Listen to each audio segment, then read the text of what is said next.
Hola, bienvenidos a La Letra Chica, un programa en defensa propia.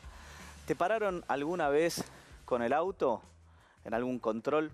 ¿Sabés qué documentación es la que tenés que tener obligatoriamente? ¿Qué es lo que te pueden exigir o si te pueden retener algún documento? ¿Es legal que te retengan algún documento?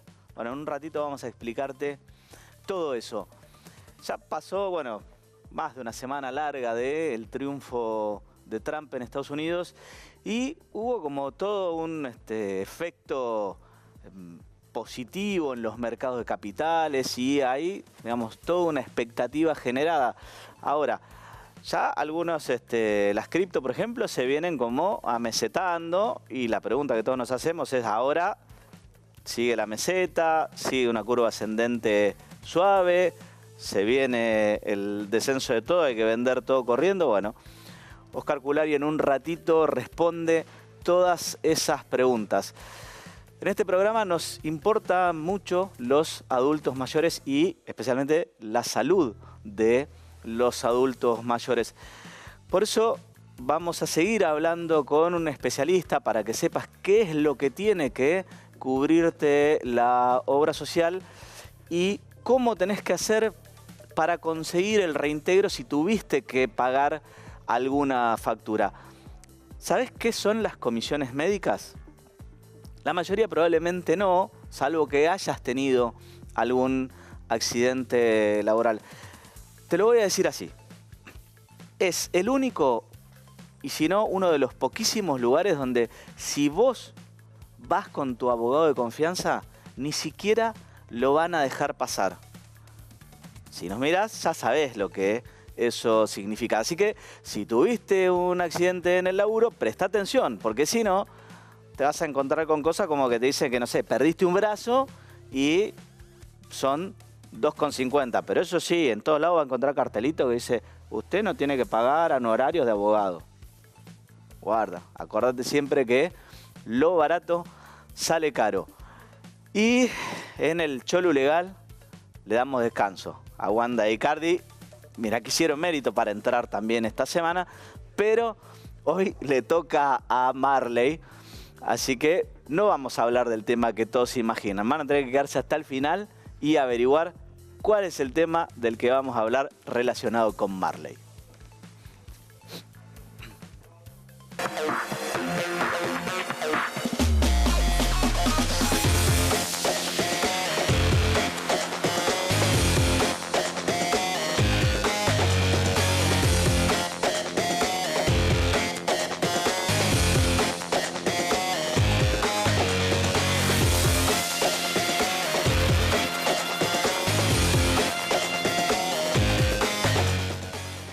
No te voy a explicar lo obvio, está claro que en un control o que los controles vehiculares favorecen la seguridad vial, ¿sí? Que los controles de alcoholemia sirven para evitar los siniestros viales, sobre todo los más graves, que son los que se producen cuando la gente está alcoholizada, intoxicada y demás.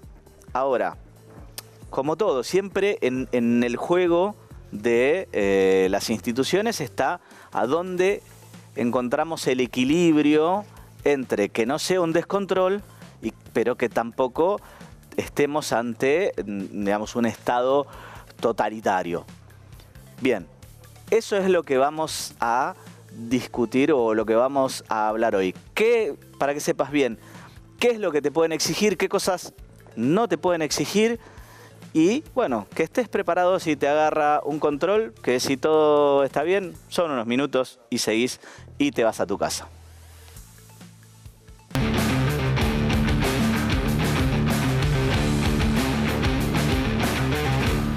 ¿Conoces tus derechos a la hora de que te hagan un control de tránsito? No sabría. ¿Te pasó, por ejemplo, que, no sé, yendo a la playa o en la ruta te pare la policía? Sí, me ha pasado, sí. ¿Qué documentos te pidieron? Cédula verde del auto, seguro y, bueno, registro, obviamente. ¿Te pasó de tener algún problema en ese momento? No, porque mayormente si salgo a la ruta salgo en condiciones, digamos. Y en cuanto a la forma de resolución, ¿te pidieron alguna vez la famosa coima para resolver el problema? No, porque tenía todo en condiciones, no me ha pasado, no. Bueno, BTV, seguro, registro y bueno, el matafuego. ¿Sabés qué cosas no puede hacer la policía cuando te hace un control de tránsito? Sí, retenerte registro, digamos que uno no le puede dar físicamente registro, sino mostrárselo. Seguro, cédula verde, registro. ¿Te pasó de tener algún problema y que la forma de resolución sea la famosa coima? No. Ellos siempre tratan bien a uno, le piden el documento, le piden la cédula de la moto y seguro. Y hasta los momentos que me la paso con un grupo de motorizados, no conozco que un policía haya maltratado y a un extranjero menos. ¿Sabés qué cosas no tienen que hacer los policías cuando te hacen un control de tránsito? Cosas que están prohibidas. Eso no. Sé que tengo que andar con la licencia de conducir vigente, lo que es la cédula verde y la BTV del vehículo. A la hora de resolver un problema que te hayan pedido la famosa coima, ¿te pasó? No. ¿Conoces a alguien que le haya pasado? Y se escucha.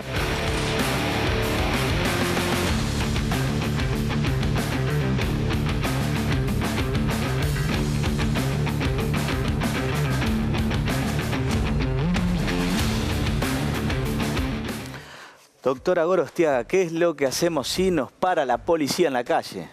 Bueno, Juan Pablo, básicamente esto lo podemos dividir en dos secciones. ¿Qué pasa si somos transeúntes, es decir, si vamos caminando, o qué pasa si estamos manejando nuestro vehículo? Bueno, entonces, acá son las dos opciones de los que nos pueden pedir y de lo que nosotros también podemos exigir, que pase o que no pase. En el caso que estemos caminando, bueno, la recomendación es que siempre lleves tu DNI. Acá es muy importante tener en cuenta que ya hace varios años que el Ministerio de Modernización hizo algo que se llama Mi Argentina, una app que se puede descargar en todos los teléfonos donde, entre otros documentos, consta tu DNI. Entonces, lo aconsejable es que vos tengas tu DNI para, en el caso, y esto es importante, letra chica, que haya una sospecha fundada de alguna comisión de un delito, algún problema, en ese caso recién la policía te puede pedir el DNI. Y acá esto es muy importante. ¿Qué pasa si te lo piden y no tenés ninguna forma de identificarte, ni DNI, ni licencia, ningún documento? Bueno, ese es el único caso que te pueden demorar, que demorar no es detener. Te van a tener que demorar a máximo 10 horas, te llevan a la comisaría para intentar ver esta cuestión de cuál es tu identidad. Si la consiguen, buenísimo. Y si no hay una orden de un juez, te van a tener que liberar, porque si no, de lo contrario, estamos hablando de una privación. Es la famosa averiguación de antecedentes. Exactamente. Si no, directamente es lo que es la privación ilegítima de la libertad. Bien. Entonces, esto es circulando. También, ¿qué pasa si te agarran infraganti cometiendo un delito con una denuncia? Bueno, si ya hay una sospecha fundada y te detienen, no te demoran por un delito, entonces también van a tener que detenerte en una comisaría, dar aviso al juzgado, a la fiscalía de turno. Es muy importante que conozcas esto. Tenés derecho a una llamada, puede ser a un abogado o a alguna persona de confianza, como también esto de las películas, de todo lo que digas puede ser usado en tu contra, falso. No, vos podés primero... Eso sirve para Estados Unidos. En nuestro sistema penal, si la declaración no es con las garantías constitucionales, no vale. Exactamente. Entonces, consejo, antes de responder alguna pregunta, el silencio absoluto, te asesorás con un abogado y recién ahí declaras. Y esto es lo mismo, si no hay una orden de un juez, también te van a tener que liberar más allá de si cometiste o no un delito. Van a tener que primero una orden de un juez y después de alguna manera a través de un proceso comprobar que hayas cometido un delito. Y también es muy importante esto, ¿qué pasa si sos mujer? En el caso que seas mujer o también menor, no te pueden poner en una celda con personas que se hayan cometido un delito, tampoco te pueden examinar, porque es muy importante tener en cuenta que cuando te demoran o te detienen, es importante que te hagan chequeos médicos en el establecimiento para constatar que entres de la misma manera que saliste para que no sufras ningún maltrato físico. Si sos mujer, tenés derecho a pedir que ese examen te lo haga una mujer o un hombre, según como vos quieras. Y si sos menor de edad, no puedes estar en un lugar con mayores de edad. Pero entonces acá vamos con el caso de qué pasa si estoy manejando, sí, ¿no? Y me piden los documentos. Bueno, en general, por lo que vimos, los ciudadanos saben qué les pueden pedir y qué no, y alguna cosita que puede suceder. Bueno, básico. DNI, licencia de conducir y cédula verde. Antes también estaba el temita de la cédula azul. Hoy, con que tengas cédula verde del automotor, es suficiente. Sí. Y para cerrar, podríamos... O sea, las cédulas azules siguen sirviendo, pero ya no son como antes necesarias. Hoy, cédula verde, aunque no seas el dueño, exactamente. Vale. ¿Y el seguro? Me olvidaba del seguro. Por supuesto, tener seguro del automotor, esto es súper importante. Y acá, para, digamos, cerrar esta idea, porque por ahí se vienen las vacaciones, ruta o incluso fiestas. Hoy en día la BTV ya no va más. Eso ya también no te lo van a exigir. ¿Y qué pasa en un...? Pésima medida a mi entender, porque la BTV garantizaba que los vehículos estaban circulando con las mínimas condiciones, porque lo que exige son las mínimas condiciones para no generar peligro. Me parece una pésima medida, pero bueno, la han tomado. Exactamente, para seguridad de todos y no solo de quien maneja. Como también, hablando de seguridad de todos y no solo de quien maneja, para no exponer a un peligro a nadie, ¿qué pasa en el caso de la alcoholemia? Bueno, esto es muy importante. Por supuesto que no vamos a fomentar que se maneje con un grado superior a alcoholemia, pero es importante conocer que en el caso de un examen que te paren y te exijan la alcoholemia, tenés derecho a no hacerlo. O sea, vos podés negarte, no es que te negas y te vas. No. Te van a pedir que te bajes del auto, que dejes el auto ahí, el auto lo van a trasladar, como también te van a retener la negarse es equivalente hacia la administración, digamos, a dar positivo la alcoholemia. ¿Sí? Sepamos eso, nos negamos y se va a considerar como que da positivo. Sí, pero mira vos que a menos que haya cambiado en el último tiempo, si a vos está... demostrado con un examen de alcoholemia que da positivo, vas a tener que hacer este curso básicamente como de Alcohólicos Anónimos. Más o menos te tratan así. En el caso que vos te niegues, entonces no tendrían la prueba absoluta. Sí, te van a retener el registro, te van a retener el auto, pero te vas a ahorrar el temita del curso. Sí, bueno, a los efectos de lo inmediato el problema es el mismo. Igual si hay otra persona que pueda pasar el test, siguen circulando justamente con otra persona al volante. Exactamente. Sí, bien. Bueno, Sol, muchas gracias. Trump es el ídolo de nuestro presidente, pero a diferencia de él, Trump es nacionalista. Eso implica que va a aplicar algunas políticas proteccionistas y, de hecho, en su discurso dijo explícitamente que quiere que Estados Unidos sea el primer o el principal productor de gas y de petróleo del mundo. Ahora, ¿cómo va a impactar eso en nuestra economía? Oscar, después del informe, nos lo contesta.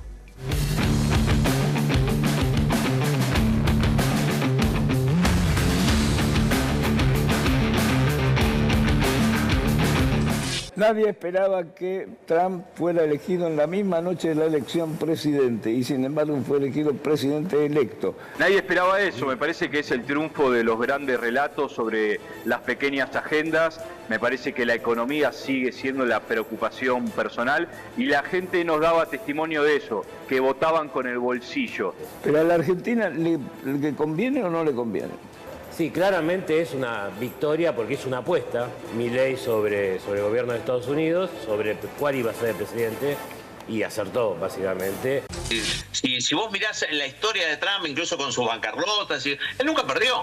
Él nunca perdió, siempre salió ganando con todas sus historias. De hecho, ha tenido un montón de juicios, sigue libre, sale condenado y sigue libre. Entonces, él siempre gana. Pareciera ser una democracia con muchas restricciones para la participación, para que efectivamente se concrete lo que manda el voto popular. Yo digo, no sé qué dicen nuestros colegas desde Estados Unidos, que la estadounidense es una democracia impresionante, masiva, vibrante, pero sobre todo a nivel de la sociedad civil. En términos políticos hay muchos frenos institucionales que la convierten en una democracia de baja intensidad.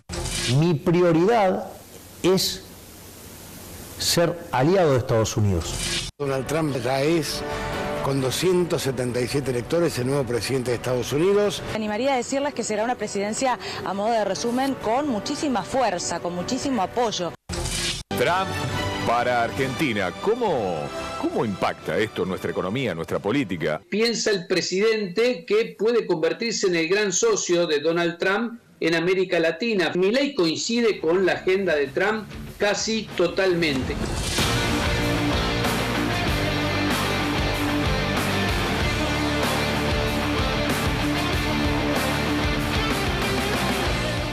¿Vieron la gorrita que usa Trump siempre que dice Make America Great Again?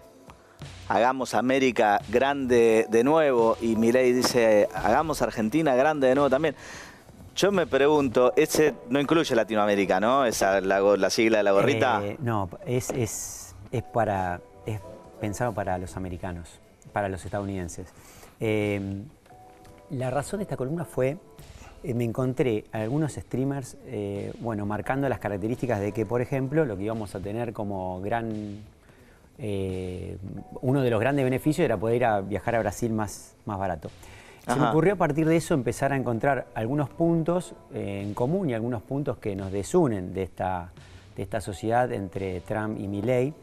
Sí. Y en principio desde el punto de vista filosófico, porque los dos personajes se parecen, si quiere, uno en las formas, pero no en el fondo. Sí, en lo histriónico, en todo eso. Sí. Entonces, digo, para marcar, y lo particular, a diferencia de Kamala, con Trump tenemos una historia. Y esto me parece que es significativo. ¿Por qué? Punto primero que tenemos es un Trump más bien proteccionista, como venías marcando vos, un Trump que mira hacia adentro, hacia Estados Unidos, y un Milei con poca historia, pero que estuvimos viendo de corte más liberal, ¿verdad? O sea, decir, Milei no teme a abrir la importación, Trump todo lo contrario. Así que este es uno de los primeros puntos que me gustaría marcar. ¿Por qué? Porque la política de Trump se nota proteccionista. ¿Sí? Sí. De hecho, fue el que más tensión tuvo con China durante su gobierno, justamente por aplicar proteccionismo. Justamente, Trump ve las tarifas como una herramienta significativa para cuidar, por un lado, el déficit comercial, y esto, a su vez, el déficit fiscal que tiene Estados Unidos, que por cierto es muy importante, y que obviamente está generando niveles de deuda que son exasperantes para los que miramos los mercados, ¿no? Sí. Ese es un primer punto que a mí me parece que, en cuanto al proteccionismo, un Trump buscando, digo, la Argentina y Estados Unidos se emparentan mucho en los bienes que producen. Sí. Digo, no estamos hablando de que son complementarias, sino que son bien competitivas ambas economías. Y sí, gas, petróleo y todo lo que es agrícola-ganadera. Por supuesto. Entonces, digo, ahí tenemos un primer punto que podemos encontrar, ¿no? En esta cuestión. Vimos la guerra comercial con China en el 2018, vimos aumento de tarifas, pero obviamente China tiene esa dependencia a Estados Unidos porque China le vende muchísimo a Estados Unidos. Sí. En cuanto a lo bilateral entre Argentina y Estados Unidos, Argentina le exporta aproximadamente, me van a saber perdonar el número, pero aproximadamente el 5% de las exportaciones argentinas a Estados Unidos. Parecía ser no tan significativo, pero esto es algo que se podría Mucho menos que a Brasil. Sí, por supuesto, muchísimo menos que en Brasil. Nosotros tenemos otra sociedad con Brasil, pero acá a marcar importante que son cosas que nosotros podemos encontrar como puntos a ver. Digo, en esto de ver absolutamente positivo, los mercados lo tomaron así. Sí. Vemos reacción del mercado, ganó Trump, los mercados a nivel global, los emergentes bajando, Estados Unidos subiendo el mercado y Argentina también, porque se pensaba en esta sociedad de primer momento. Ahora, por lo que vos estás diciendo, esa sociedad, no, más allá de la buena voluntad, no... Tenemos la experiencia con Macri. Macri se presentó el primer día, a diferencia de Milei y Trump, Macri con Trump tienen como 30 años de amistad. Claro. Da cuenta la historia que Macri fue digamos, en sus primeras entrevistas, fue a ofrecerle los biocombustibles y Trump, además tuvimos la crisis de los limones, si recordarán bien, con lo cual la Argentina, el trato comercial fue de menor a mayor, ¿no? Y Trump en esa política. Así que eso me parece uno de los puntos. Y lo que decimos de energía, la Argentina es un productor de energía, se quiere, digamos, de alguna manera potenciar ese tipo de mercado. Nosotros tenemos un Trump que quiere energía baja porque le impacta la inflación. Claro. Así que acá también tenemos un punto, por lo menos, a remarcar, muy importante. Podría venir, nota de color, digo, si esto se busca bajar precios con producción, obviamente esto a Argentina le viene bien. A tener en cuenta que enorme oferta significa baja de precios, ¿sí? Pero bueno, si es por el lado de la producción, funciona. Ahora, si es por el otro lado, por el lado de las tarifas, bueno, vamos a ver cómo impacta a su vez multilateralmente, ¿no? Sí. Ahora, y en lo que tiene que ver con, bueno, digo, tanto las cripto como lo que fueron los mercados de capitales que tuvieron un rápido ascenso, después ya viene como planchándose, ¿no? Correcto, llegamos a la meseta, pero ¿y cómo lo ves que va a seguir eso? No, en lo que hace a los mercados en particular, nosotros tenemos un punto no menor, que es la inflación en Estados Unidos. Y esto es muy importante para remarcar. ¿Por qué? Porque tenemos un Jerome Powell, para los que no lo conocen, Jerome Powell es el presidente de la Reserva Federal. Sí. El equivalente acá al presidente del Banco Central. Ajá. Allá es muchísimo más autárquico que acá, realmente es autárquico, y vemos a un Jerome Powell que le queda hasta febrero del 2026 su mandato. Ajá. Esto es un punto que quisiera también ponerse de relieve. Y fíjate por qué. Mira, en febrero del 2018, Jerome Powell subió la tasa de interés americana. Eso que implicó que todos los países emergentes, nosotros lo vivimos en carne propia, la presidencia de Macri. Nos subieron todos los préstamos. El dólar pasó de 18 a 40 en unos pocos meses, lo recordaremos bien. Tuvimos esa crisis de febrero. Bueno, ahí no solamente empezó la guerra comercial con China, sino también la suba de tasas. Nosotros no estábamos muy permeables a un golpe externo, el primer golpe externo, ¿no? Pero el golpe fue ese, es decir, la guerra comercial con China y por detrás la suba de tasas. Jerome Powell ya no tiene que renovar mandato. Ya va hacia el final de su segundo mandato y no tiene por qué tampoco quedar mal con la historia, con su legado. Con lo cual podemos esperar en este 2025 que si la inflación no se vuelve, digo, si la inflación en Estados Unidos no se pone, digamos, algún tipo de meseta, que Powell vuelva a subir las tasas, y eso sí es también un problema para los emergentes, es un tema por lo menos para dejarlo en el tintero, no menor. El otro tema, te mencioné la energía, pero tenemos un punto que también se menciona que acá puede ser algo positivo para Argentina, que es un potencial crédito a través del FMI. Sabemos muy bien, la Argentina es socio del FMI, lo mismo que Estados Unidos y demás, pero a Estados Unidos al tener mayor parte tiene mayor injerencia. Este es un punto que sí puede ser a favor y para tener en cuenta y que también puede verse en el corto plazo. Siempre, obviamente, estamos hablando de potencial, ¿no? Acá seguro se lo llevan preso. Pero es verdad que se está hablando de un potencial crédito de 11.000 millones de dólares para la Argentina. Eso sí podría significar, obviamente siempre, ¿no? Cuando hablamos con créditos con el fondo, implica del otro lado. Igual ese crédito, ¿para qué lo vamos a usar? Si no hacemos obra pública, no hacemos nada, va a ser solo para repagar deuda. Sería, sí, en principio, pero tenemos ahí unos vencimientos en abril importantes, pero en general lo primero sería es restablecer las reservas del central. Todavía tenemos reservas del central negativas y esto no es un tema menor. Restablecer las reservas del central podría ser una pronta salida del cepo, que es eso que vacía el central o que no permite llenar el central. Sí, igual si estás vaticinando que podría repetirse lo mismo del de 2018, mejor no salgamos del cepo por lo menos hasta que pase. Sí, lo que escuchábamos el martes del discurso del presidente era hasta no controlar perfectamente la inflación, tenerla más cercana a 1 y por el otro lado sacar el crawling peg, él no se animaba a sacar el cepo. El asunto es que un potencial préstamo podría cambiar. El tercer punto que quería marcar de esto, que me parece muy importante para subrayar, esta mañana, esto me hizo cambiar la columna, la venía apuntada, pero esta mañana el presidente Javier Milei, que en este momento está en Estados Unidos, anunció que él está tratando de buscar un acuerdo bilateral con Estados Unidos de libre comercio. Esto pareciera ser a prima facie muy auspicioso. ¿Por qué?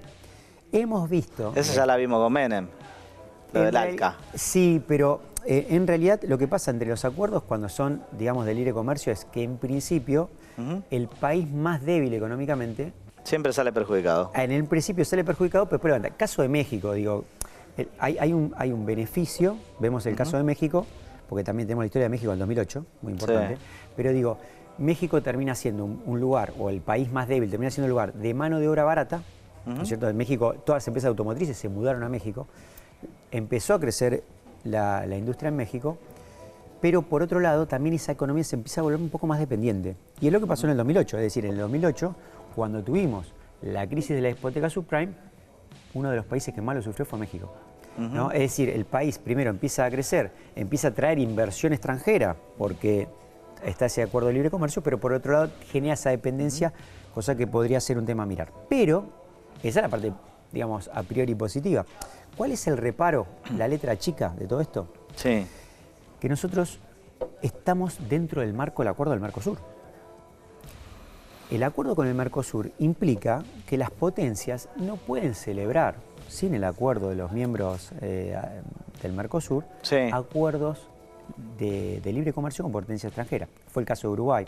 Sí. Entonces, digamos, acá tenemos un reparo. ¿Por qué? Porque si Argentina no tuviera, digamos... Pero escúchame, acá lo saca por decreto y listo. No, no es posible.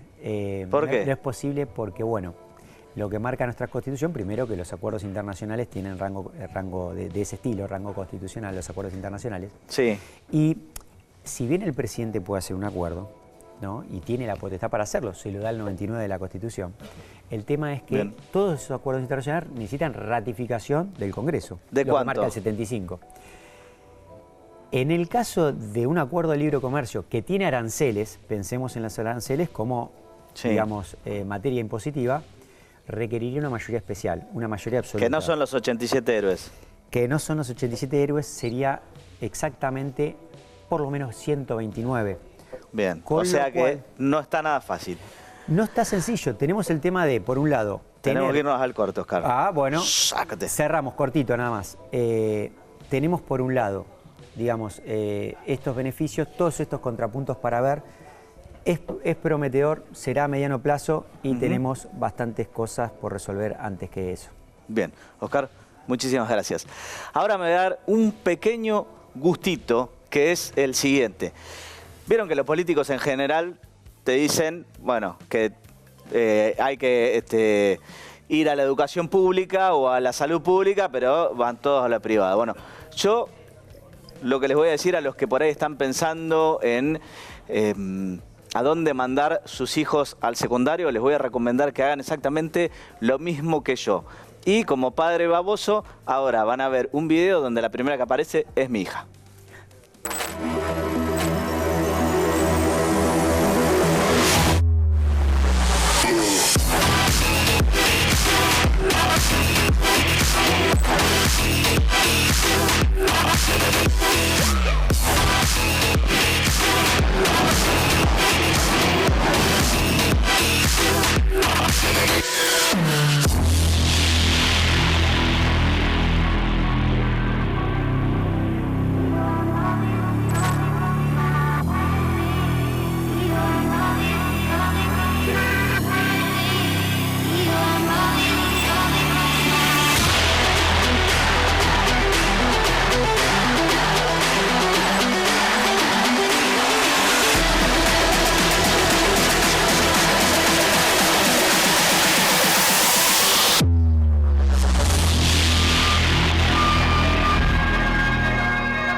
Y también de ahí soy egresado yo. Ahora nos vamos a ir a un breve corte y después entramos sí con Raúl Díaz Villafañe en el tema de adultos mayores.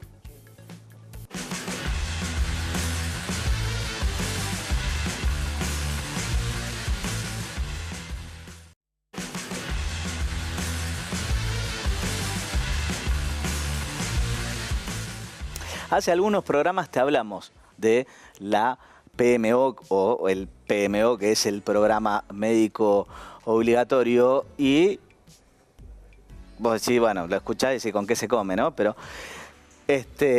lo que siempre pasa es que una cosa es el derecho y otra cosa es la realidad.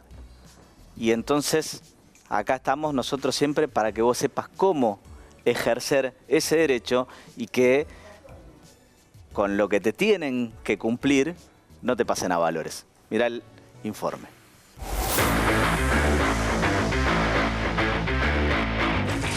Todos tenemos derecho a acceder a una cobertura médica. Por eso la letra chica sale a la calle para preguntar a la gente cómo le funcionan las prestaciones. ¿Tenés obra social o medicina prepaga? Sí. ¿Cómo te funcionan las prestaciones? ¿Cumple, no cumple? No, hace un año que no está pagando los adelantos que vos hacés de dinero a los médicos. Un año tienen de atrás. Y en los colegios también. Colegio especial, donde yo llevo a mi nene, le debe hace 6 meses. Y cuando sacás un turno, ¿te dan turno de acá a cuántos meses? Con suerte a 3 meses. Con suerte. A 6, a 9. Hablo de que es provincia de Buenos Aires, no es capital. Te cubre todo lo que son prestaciones inmediatas, emergencias, lo básico. ¿Tenés algún familiar en un geriátrico, por ejemplo? Mi mamá. ¿Le cubre la prepaga? Lo pagamos particular. Sí, obra social. De cumplir me cumple. Igual no sé usarla mucho. Y si vos pedís un turno hoy, más o menos en cuánto tiempo se fija una fecha y vas a ese turno? Y más o menos entre 10 y 15 días. Dentro de todo, bien, porque en otras obras sociales tarda más de un mes a veces. El único problema que hay hoy en día con eso es la cuota. ¿Sabés más o menos qué te cubre, qué no te cubre, te sirve para vos? Sí. Además a esta edad ya estoy ahí, no me puedo mover. La verdad que últimamente es un desastre. ¿Por qué? Porque no tenemos descuentos, las atenciones no son muy buenas que digamos. Si vos pedís un turno hoy, ¿de acá cuánto te lo dan?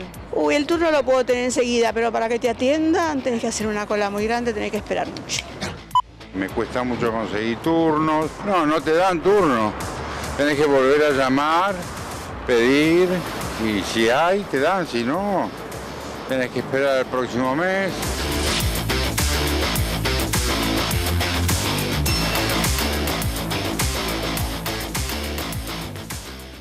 Hoy decidimos ponerle la lupa a la letra chica de cómo funciona la cobertura de los adultos mayores, específicamente en lo que tiene que ver con las residencias geriátricas.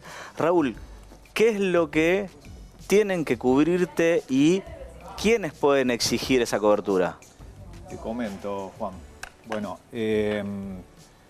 hoy por hoy encontramos un montón de normativa que las obras sociales deben cumplir y están enumeradas en lo que se denomina el Programa Médico Obligatorio, comúnmente conocido como PMO.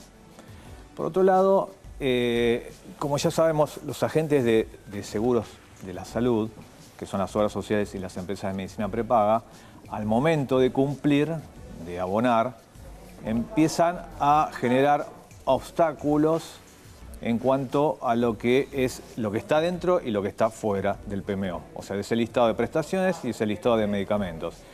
Porque ya sabemos que en la sociedad los adultos mayores generan un costo importante que no es proporcional a la cuota que se abona. Entonces, una de las prestaciones que más solicitan puntualmente es la cobertura de las facturas de los establecimientos geriátricos, que mayormente la gente desconoce si corresponde, si no corresponde, si está en el programa médico obligatorio, si no lo está.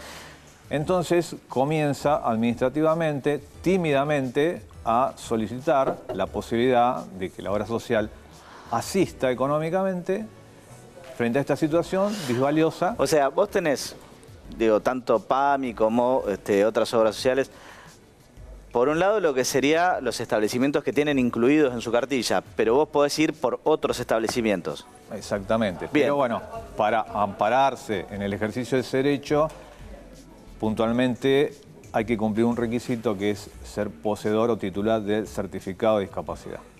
Ajá. O sea, tiene que estar amparado bajo la ley 24.901, que en el artículo 39 establece que la persona que tiene un certificado de discapacidad puede solicitar el reintegro de los gastos de un establecimiento geriátrico fuera de cartilla. Ahora, ese certificado de discapacidad,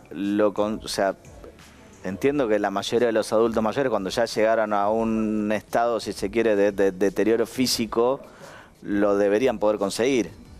Sí, el problema es que la gente no sabe cómo tramitar. ¿Y qué es puntualmente? El certificado de discapacidad es un instrumento que emite el Ministerio de Salud, en el caso, bueno, de Capital Federal, de la Ciudad Autónoma de Buenos Aires o de la provincia de Buenos Aires, que acredita que existe una patología de carácter crónico, mayormente vinculada con la salud mental, que genera la necesidad de que la persona tenga que estar asistida por terceros constantemente y a la misma vez tenga que estar institucionalizado. Bien, primer paso para plantar el arbolito, necesitamos hacer ese certificado. Tramitarlo. Bien, ¿qué más? Para tramitar el certificado de discapacidad, los trámites a seguir es constituirse en lo que es el Centro de Gestión y Participación, comúnmente denominado Comuna. Completar es un formulario, describir la patología y ese formulario lo tiene que completar y firmar también el profesional de la salud que atiende al adulto mayor. De esa manera, lo que hace el Ministerio, luego se constituye una junta de evaluación, evalúan y lo emiten en un trámite, digamos, que no es engorroso, que generalmente oscila entre 30 a 40 días aproximadamente. Bien, una vez que conseguimos el certificado, ¿cómo sigue? Una vez que está, digamos, generado el certificado de discapacidad, lo que hay que notificar a la obra social o a la empresa de medicina prepaga que es titular del mismo y que va a quedar amparado bajo esa normativa. Entonces es como que su estatus sanitario es otro, a diferencia del resto de los afiliados. Y ahí comienzan nuevos derechos que hasta ese momento no tenían. En este caso, la cobertura de los establecimientos geriátricos y el reintegro de las facturas que se abonan en forma mensual, que bueno, ya sabemos hoy por hoy que son impagables, ¿no? Bien, ¿en cuánto andan una factura de un geriátrico? Mayormente los promedios hoy por hoy arrancan de 1.500.000 en adelante y hasta 7 millones aproximadamente. Claro, eso ya las más top. Y dentro de este rango que es muy, muy amplio, ¿qué es lo que podemos justamente reclamar que nos cubran o nos reintegren desde la obra social? En cuanto a lo que es la factura, se puede digamos, solicitar el reintegro en la medida que no supere el valor nomenclador que lo publica el Ministerio de Salud y la Agencia Nacional de Discapacidad, que mayormente, de acuerdo a la categoría del establecimiento geriátrico, puede andar en 1.600.000 hasta 2.400.000 aproximadamente. Eso significa que si el establecimiento geriátrico supera ese valor, la diferencia la va a tener que pagar la familia del adulto mayor. Bien, y ahí voy con la pregunta que en definitiva es la que todos nos hacemos. Listo, tenemos el certificado, tenemos el derecho adquirido, pedimos que nos reintegren y nos hacen el oso. ¿Y entonces? Bueno, frente a la denegatoria, que es la norma, porque por una cuestión, digamos, de orden financiero, obviamente, si la cuota de la prepaga cuesta, no sé, 500.000 pesos, no le cierra el negocio de pagar una factura de 2 millones. El trámite administrativo, bueno, comienza con un correo electrónico, un mail. Hay que esperar 48 horas, va a existir la denegatoria, afirmando de que no está contemplado dentro del plan de salud contratado. Y luego, bueno, hay que intimar con una carta documento. 48 horas más y, bueno, se va a obtener el rechazo y después queda habilitada la vía judicial. Y si no, claro, la palabra mágica, amparo de salud. Es lo que abunda. Es lo que abunda. Raúl, es decir, lo que se conoce en la abogacía es la preconstitución de pruebas para poder formalizar un reclamo previamente, como vos decías, de manera administrativa y una vez agotada, ir a la vía judicial. Ahí, ¿qué es lo que necesita el ciudadano acreditar en la vía judicial? Bien. Una vez que está demostrado que existió una denegatoria por parte de la obra social, independientemente de eso, independientemente del certificado de discapacidad, tiene que tener un dictamen médico del médico de cabecera que establezca la necesidad de que esté institucionalizado en un establecimiento geriátrico de tercer nivel, categoría A, y que requiere cuidado permanente por terceros. O sea, forzosamente necesita la denegatoria, el certificado de discapacidad y el dictamen médico. Muy bien, Raúl, muchísimas gracias. No hay por qué, gracias a vos. Y llegó el turno ahora de las comisiones médicas, durante muchos años declaradas inconstitucionales por la Corte Suprema, pero vieron cómo es este país, todo cambia. Y básicamente las comisiones médicas tienen un pequeño defectito, ¿sí? Son las que van a determinar, bueno, cuál es el plazo que vos vas a tener de recuperación para reintegrarte a trabajar, o si tuviste una si tuviste una incapacidad, bueno, cuánto va a ser esa incapacidad. El pequeño defectito que tienen es que quien le paga a los que tienen que determinar tu incapacidad son justamente los mismos que te tienen que pagar a vos por esa incapacidad. ¿Y qué es lo que va a pasar? Te van a tirar siempre al bombo. Vean el informe y enseguida lo hablamos con Mario.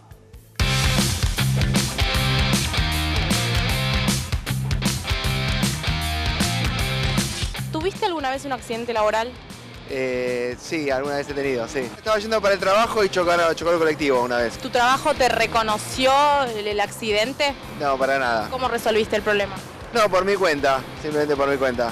Accidente en moto. ¿Tu trabajo te reconoció el accidente? Sí, todo fue por RT. ¿Cuánto tiempo te duró el trámite?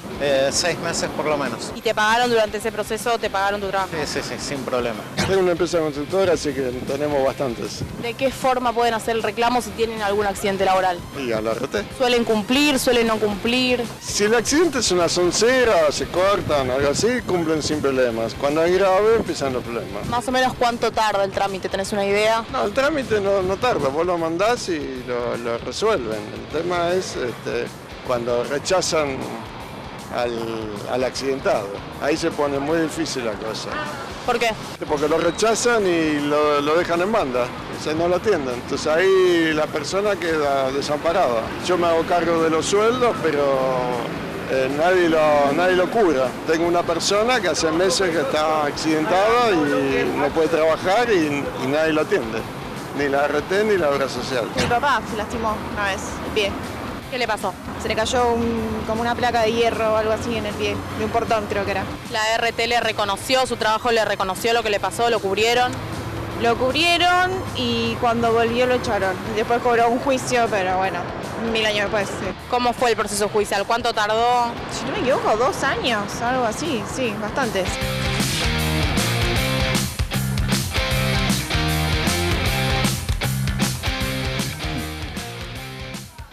Mario Cariño, ¿qué es lo que pasa con las comisiones médicas?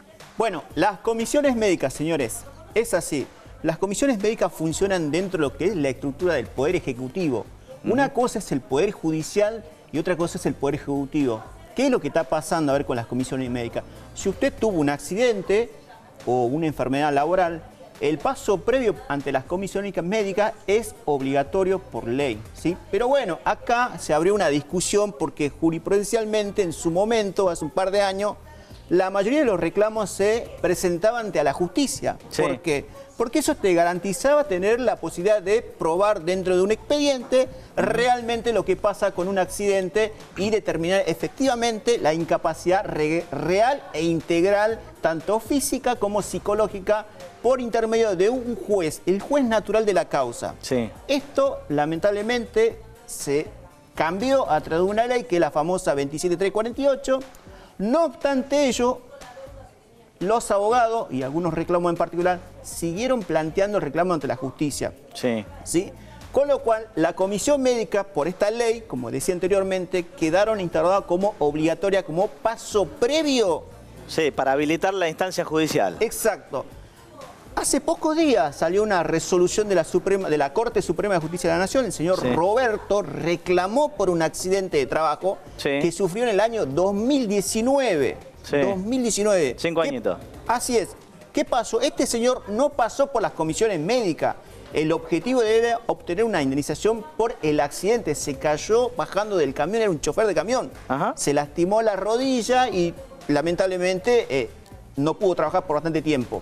Sí. Bueno, este señor reclamó ante la justicia, tanto en primera instancia como en segunda instancia, le dieron la razón, le dijeron, usted tiene derecho a reclamar acá en la justicia, en el Poder Judicial, su indemnización por el tema del accidente y no en la comisión médica. Bueno, la Corte Suprema de Justicia de la Nación hace un par de días le dijo no, vuelva a las comisiones médicas. Decretó que la ley 27348 es constitucional, por lo tanto todos los trabajadores que tengan un accidente o una enfermedad profesional sí o sí deben pasar por las comisiones médicas. Ajá. Esto es lo que estableció este fallo del caso Comisiones Roberto. médicas que, recordémosle a la gente, sí, es más o menos así, te falta un brazo y te dicen que tenés el 1% de incapacidad. Claro, justamente ¿sí? Con buen tino ahí, las personas que fueron entrevistadas en el informe daban cuenta de algunas irregularidades. A ver, ¿qué pasa con las comisiones médicas? Hasta al estar reglamentada en otro estamento del Estado, en este caso en el Poder Ejecutivo, tiene otro trámite que es administrativo y no es judicial. Con lo cual, por ejemplo, los que estaban ahí en la entrevista decían, a mí me demoró hasta 6 meses el reclamo. La ley prevé que no se pueden exceder de 60 días, pero bueno, ningún reclamo ante la comisión médica, por lo menos en mi experiencia y lo que más o menos se supo por las entrevistas, es que no llegan a concluirse en 60 días. Tenemos 6 meses, 7 meses, 8 meses, con lo cual esto desnaturaliza, es decir... Es que, a ver, Mario, corregime si me equivoco, pero digamos, el sueldo de los médicos que integran las comisiones médicas sale de una suerte de consorcio que hacen las aseguradoras de riesgo de trabajo. O sea que su patrón son los tipos que tienen que pagar la indemnización. Bueno, obviamente te va siempre al bombo. Claro, justamente es un buen punto eso, porque es que lo que decía la justicia en su momento, en el pasado, decía, ¿cómo puede ser que estas aseguradoras de riesgo de trabajo estén financiadas con lo que uno mismo aporta, con los aportes del trabajador? Entonces ahí se notaba la imparcialidad, digo, la parcialidad más que nada, ¿sí? Por eso es que durante muchos años esto se resolvió a través de la justicia, algo totalmente imparcial, donde cada una de las partes, reclamante trabajador con su abogado y ART con su abogado, sometían el caso a la vía judicial y donde todo se resolvía a través de un dictamen médico de parte de la justicia. O sea que ya está, no hay manera de zafar de la comisión médica, pero sigue siendo un paso previo y después vas al juicio y peleas por lo que te corresponde. Mirá, yo encontré algunas cuestiones que no necesariamente, porque, a ver, la Corte dice que todos los reclamos deben pasar por las comisiones médicas. Eso es lo que dijo hace un par de días. Pero ¿qué pasa con aquellos casos donde, si bien no pasaron por las comisiones médicas, pero agotaron la vía administrativa concurriendo al SECLO, que es un órgano también administrativo? Bien. Entiendo yo que hay casos que están en trámite ante la Corte Suprema con este paso previo del SECLO. Entiendo yo que cuando se resuelva no van a tener que resolver como resolvieron el caso Roberto. Es decir, no pueden hacerle volver por segunda vez a la etapa administrativa. Esperemos que así sea, Mario. Muchas gracias. Bueno, teníamos dos opciones. O hablábamos 3 semanas seguidas de Elegante, Wanda e Icardi, o nos poníamos a pensar un poquito y buscábamos otro tema. Así que Sol estuvo ahí rompiéndose la cabeza. ¿Y de qué vamos a hablar? Marley y Milenka. Vean el informe y enseguida entramos en el Cholu Legal.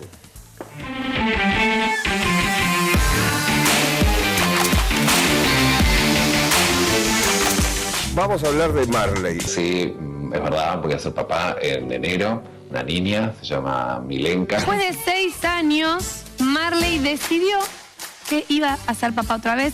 Y ¿saben qué? Yo creo que se viene otro bebito influencer. Van a ser en enero en los Estados Unidos, en Oklahoma. Y una vez más decidió que, digamos, la donante iba a ser una rusa. Lo va a heredar ella, esta nena, los vestidos de su abuela. O sea, de la mamá de Marley, que tiene, como vos dijiste, 85 años, estos vestidos que están impecables. ¡Qué hermoso! Blancos impolutos, podemos decir.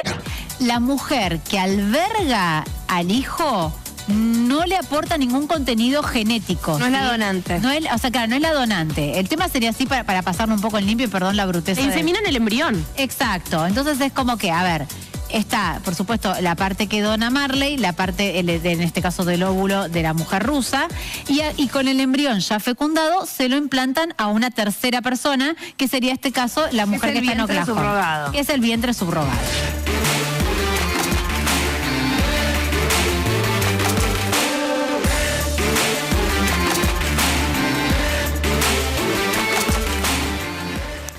Sol se esmeró en esta. Vamos a hablar de subrogación de vientre o alquiler de vientres, como se suele decir. Exactamente, Juan Pablo. Bueno, podríamos decir que esto es uno de los cholus legales más tiernos que hemos hecho, porque veníamos con denuncia, privación ilegítima, separación, divorcio, ¿qué pasa con los pibes? Bueno, hoy vamos a hablar de algo muy lindo que, por favor, quiero que se vea bien. Marley Milenka, acá estamos. Y letra chica, ¿qué es Milenka? Milenka en ruso quiere decir mi pequeña. Marley la quiso llamar así en ruso a Milenka. Bueno, como sabemos, es la segunda hija, ya que Mirko, influencer en las redes sociales. Milenka sigue el mismo estilo, ya tiene 40.000 seguidores y su primer foto, sí, Mario Cariño, tiene, Milenka tiene más likes que todos nosotros juntos. Aguante Milenka, aguante Milenka. Tendría que haber venido Milenka. Milenka va a venir al programa, ojo, Ojalá que sí, porque imagínate, 200.000 me gustas en la foto de la ecografía que subió Marley a día de ser padre por, bueno, este tema de la subrogación de vientre. En Estados Unidos, obviamente que está más que aprobado, pero ¿qué es lo que pasa con la subrogación de vientre en nuestro país? No hay letra chica, no hay letra directamente. No hay letra, pero siempre nosotros encontramos una letra chica, ¿no? Esa es nuestra especialidad. Bueno, en nuestro país hay algo que se llama, básicamente, el principio de legalidad. Lo que no está prohibido, está permitido. Entonces, si bien por un lado no está expresamente prohibido que no se pueda hacer una subrogación de vientre, tampoco está reglado. Lo que sí dice el Código Civil es que van a ser padres todas las personas. Primero, quien gesta a un niño, como también las personas que hayan dado el consentimiento para que un tercero, es decir, una mujer, lo lleve en su vientre. Esto es lo que se diferencia, por ejemplo, con Estados Unidos. Sí. En el caso de Marley, Marley es el único padre de Mirko y será el único padre de Milenka. Y la mujer que la lleva en su vientre este embarazo no va a ser madre. Y esto es muy importante, porque, por ejemplo, tanto en Buenos Aires como en Santa Fe, fíjate que es un tema en realidad súper serio e interesante. Se encontró una red de trata de personas donde, bueno, había mujeres que directamente la trata era alquilar. Las usaban de incubadora, más o menos. Exactamente, y después le vendían el bebé a los extranjeros. Entonces, la pregunta es, ¿esta práctica se lleva a cabo en Argentina? La respuesta es sí. En centros médicos importantes, privados, públicos, se hace. Lo más importante es que todos den su consentimiento. Intervienen para eso médicos profesionales, como también escribanos. Y hay un proyecto de ley que duerme en el Senado desde el 2020 que justamente lo que propone es esto, reglar, para no dar lugar a la clandestinidad. Y lo que busca, entre muchos otros puntos, es, primero, penar a aquellas personas que lucran con esto gracias a la clandestinidad, como también establecer que una vez nacido el niño en la partida, primero, no conste que nace por una técnica de reproducción asistida y que los padres sean aquellos que tuvieron la voluntad procreacional, no la mujer gestante. O sea, en definitiva, quienes pusieron el óvulo y el esperma. Exactamente. Hay diferentes formas, puede ser solo esperma, puede ser solo óvulo, puede ser directamente un embrión. Y hay un caso testigo de Argentina reciente para cerrar, que es que una pareja homosexual, la hermana de uno de ellos fue la que llevó a su hijo en el vientre. Entonces, para demostrar que esto en Argentina sucede y ojalá que se reglamente para poder llevarlo a cabo. Hermoso caso. Bien. Tenemos que irnos. Nos vemos la semana que viene para que sigas conociendo tus derechos acá en La Letra Chica y acordate, consulta siempre un abogado.